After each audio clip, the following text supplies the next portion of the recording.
article which is a lens maker formula. This is 9.5.2. This is a refraction by a lens. This is a refraction by a lens, or you can study it like this: a lens maker's formula. Okay, आप इसको इन heads के अंदर पढ़ सकते हो. अब this is very interesting mathematics we are going to study about.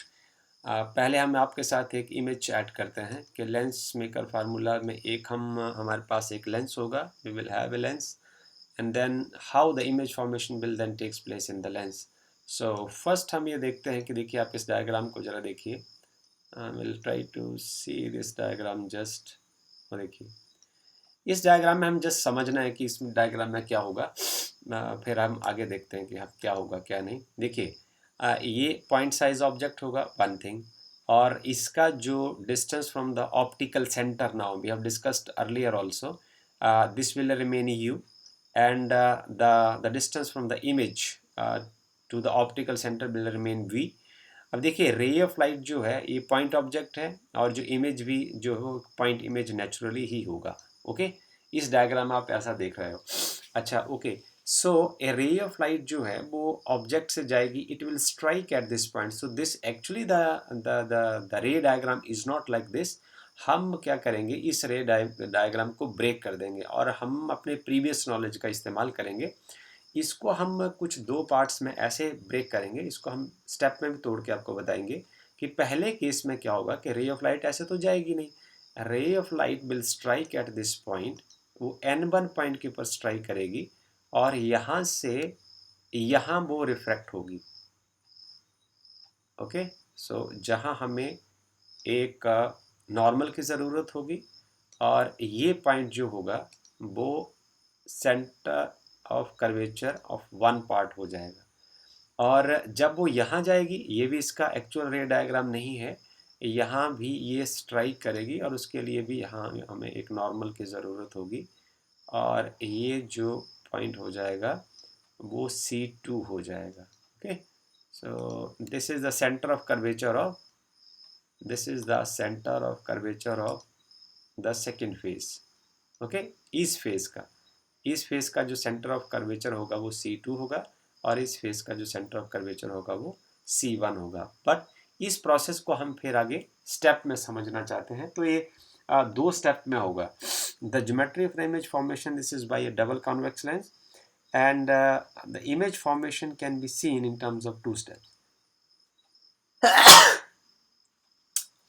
The first step is the first refracting surface from the image I1. So हम पहले स्टेप की ओर चलते हैं.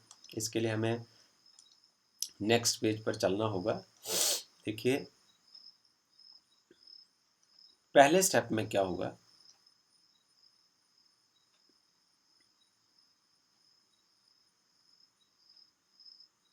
in the first step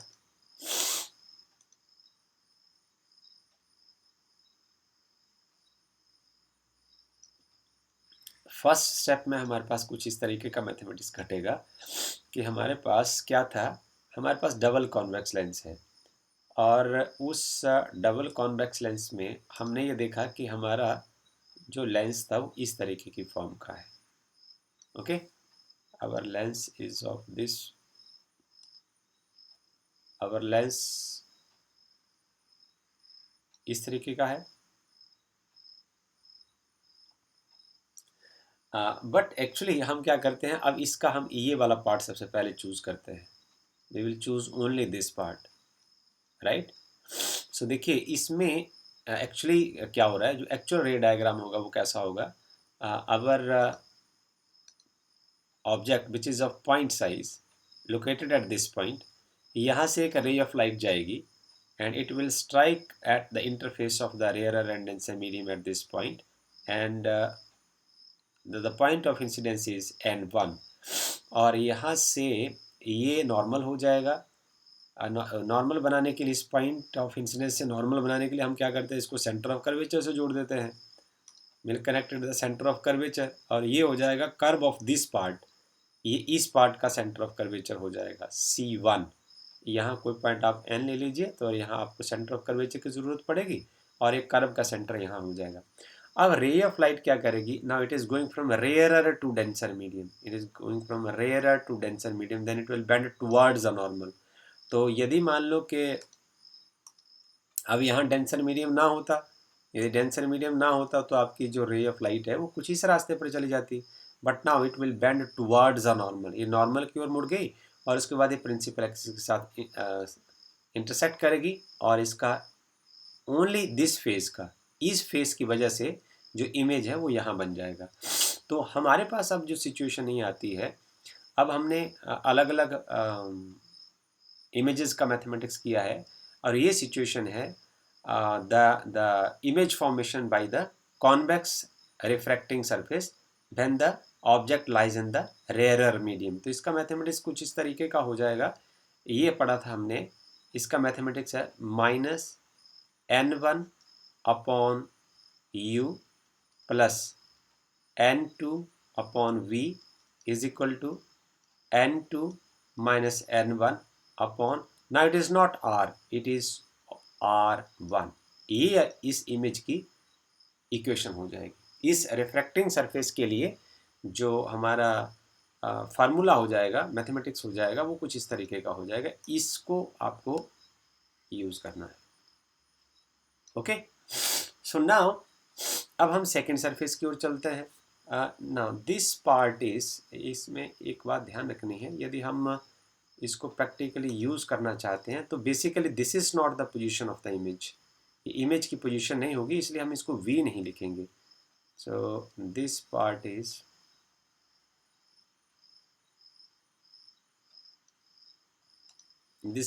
just V1 and then mark it as this। Okay, so ये वाला part हो जाएगा आपके पास, V की जगह आप यहाँ लिख दीजिए V1। अब हम चलते हैं कि जब ये वाला प्रॉब्लम हमारा सॉल्व हो गया तो हमारा सेकंड जो रिफ्रैक्टिव सरफेस होगा वो ये वाला सरफेस होगा। इसके लिए हम एक अगला अपना इमेज ऐड करते हैं, फिर अगले पेज पर जाके हम आपके साथ बात करते हैं।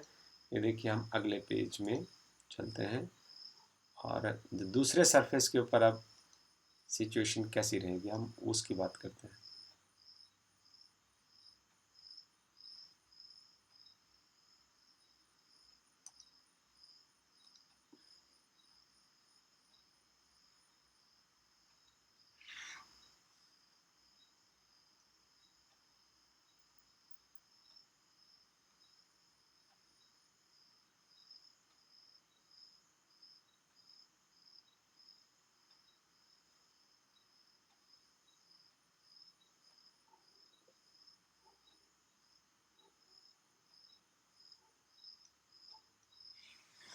देखिए जो सेकंड सरफेस है उसमें कैसा जैसा होगा, अभी हमने देखा था कि हमने देखा था कि हमारा जो डबल कॉन्वेक्स लेंस है वो कुछ इस तरीके का था, और उसमें इस पार्ट में n1 पॉइंट यदि हमारा रिफ्रैक्टिंग होता है तो उसका मैथमेटिक्स कैसा होगा, और उस मैथमेटिक्स में हमने ये पढ़ा कि उसका मैथमेटिक्स होगा -n1 upon u plus n2 upon b1 is equal to n2 minus n1 upon r1। This was the mathematics of this first surface. अब हम जरा सेकेंड रिफ्रैक्टिंग सरफेस की बात करते हैं। जो सेकेंड रिफ्रैक्टिंग सरफेस है ये वाला पॉइंट, तो यहाँ पॉइंट है हमारे पास n2। अब इसके लिए जो इसका सेंटर ऑफ कर्वेचर होगा, हमें नॉर्मल की ज़रूरत पड़ेगी, तो वो कुछ इस तरीके की ओर होगा। एक रफ हम आइडिया आपको बता रहे हैं।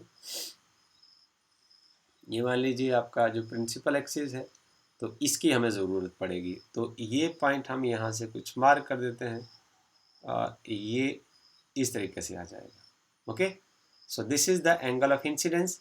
और यहाँ आपको ये बात देखनी है, इन दिस केस द इसके लिए आपको कैसे समझना है कुछ, कि अब आपका जो ऑब्जेक्ट है वो इस पार्ट को आपने ऐसे समझना है, जो हमारा प्रीवियस डायग्राम है, n1 वाला जो डायग्राम है वो कुछ इस तरीके का रहेगा।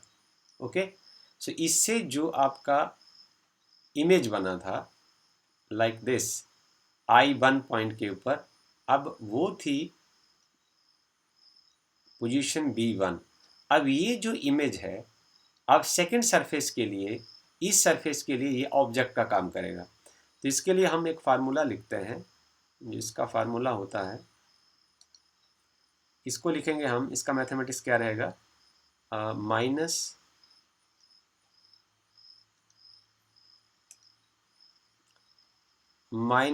n2, because the object lies now in the denser medium. तो इसका मैथमेटिक्स रहेगा -n2 upon u is v1 plus n1 upon final image is v। ये देख लीजिए आप, यहाँ आप देखना है आपको, यहाँ देखिए ये वाला जो पार्ट है ये है v1,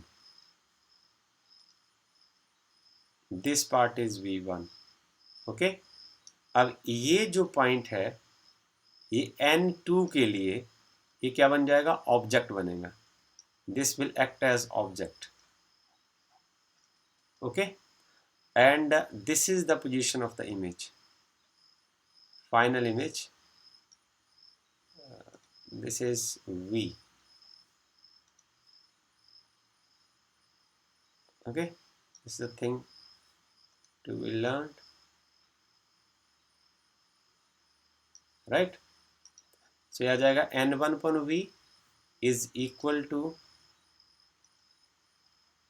n1 minus n2 upon R is now R2. Okay, this is equation number 1 and this is equation number 2.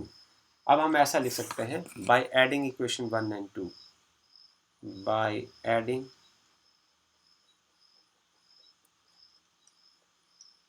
Equation number 1 and equation number 2, यदि हम इन दोनों इक्वेशंस को हम ऐड करेंगे तो हमारे पास क्या बचेगा,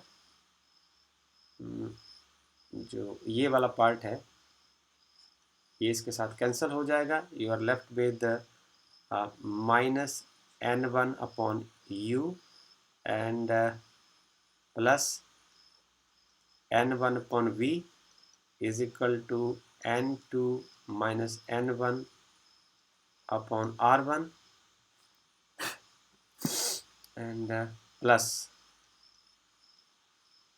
n1 minus n2 upon R2. So here you can write it like this, minus n1 upon u plus n1 upon v, यहाँ R1 है, यहाँ आ जाएगा आपके पास n2 minus n1 upon R1 and this is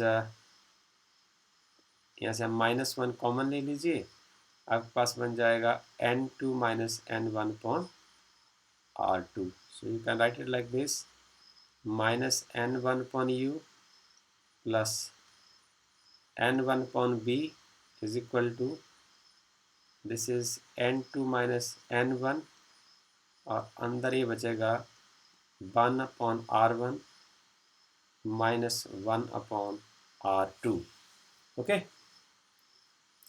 सो आगे आप यहाँ से n1 कॉमन ले लीजिए, this is n1 can be taken outside, this is minus 1 upon u plus 1 upon v is equal to, n1 यहाँ से कॉमन ले लीजिए, n1 यहाँ आ जाएगा n2 upon n1 minus n1 and this is 1 upon r1 minus 1 upon r2. So n1 से n1 cancel हो जाएगा and now you are left with a very simple formula.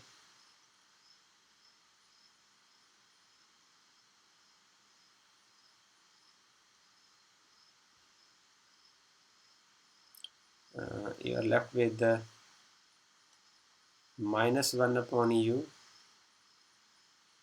okay, plus 1 upon v is equal to n2 upon n1 is n. I have explained it again and again. n minus 1, and this is 1 upon r1 minus 1 upon r2. Okay, so if अब हम एक imagination करते हैं, situation एक imagine करते हैं, if object lies at infinity, if the object lies at infinity, आप यहाँ पुट कर दीजिए u is infinite, तो आपका जो इमेज है, इमेज जो है वो फोकस के ऊपर बनता है, right, b is at f. okay, so then you can substitute it over here. 1 upon infinite is 0 and 1 by b is f. So this is 1 by f is equal to n minus 1. This is 1 upon r1 minus 1 upon r2. So this is your final expression of Lensmaker's formula, right? So you can make the best use of this formula while solving the different numerical problems to understand the text at the application part. So if you do have any trouble, then you can share it with me through the comment box. Thank you very much. I would like to add, this is Lensmaker's formula. This is a required lens maker's formula. Okay, thank you very much.